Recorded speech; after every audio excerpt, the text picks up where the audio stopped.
국정원 간첩 조작 사건의 피해자인 유우성 씨와 가족들에게 국가가 손해를 배상하라는 법원 판결이 나왔습니다.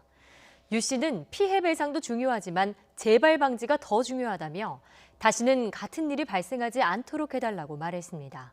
보도에 나혜인 기자입니다. 지난 2004년 탈북한 뒤 서울시 계약직 공무원으로 정착한 유우성 씨. 9년 뒤 탈북민 200여 명의 신원 정보를 북한에 넘긴 혐의로 구속 기소됐는데 알고 보니 조작된 사건이었습니다. 국정원이 여동생 유가려 씨의 진술을 확보하는 과정에서 협박과 가혹 행위를 한 사실이 드러난 겁니다.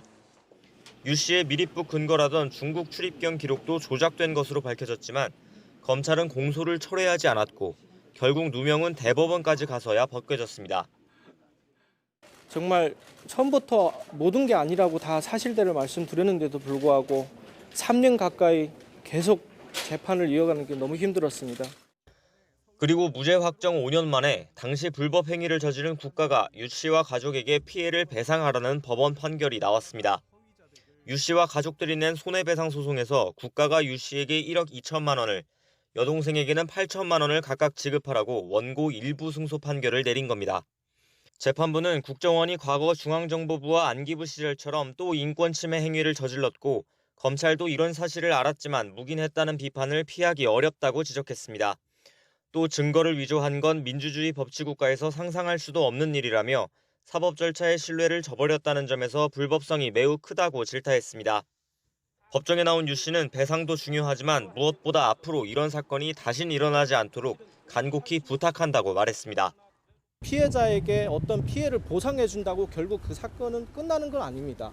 제가 생각하는 거는 피해자에게 물론 보상하고 피해가 또 중요하지만 그보다는 재발 방지가 더 중요하다고 생각합니다.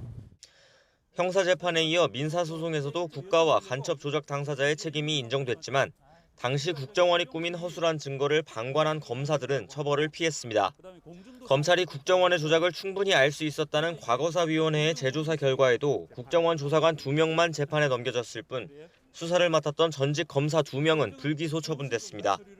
재판에 넘겨진 국정원 조사관들도 협박과 가혹 행위는 공소시효가 지났다며 무죄를 주장하고 있습니다. 책임자 처벌과 검찰의 제 식구 감싸기를 둘러싼 논란이 여전한 가운데 피해자 유우성 씨가 재발 방지를 위해 강조한 제도 개선이 뒤따를지도 지켜볼 대목입니다. YTN 나힌입니다.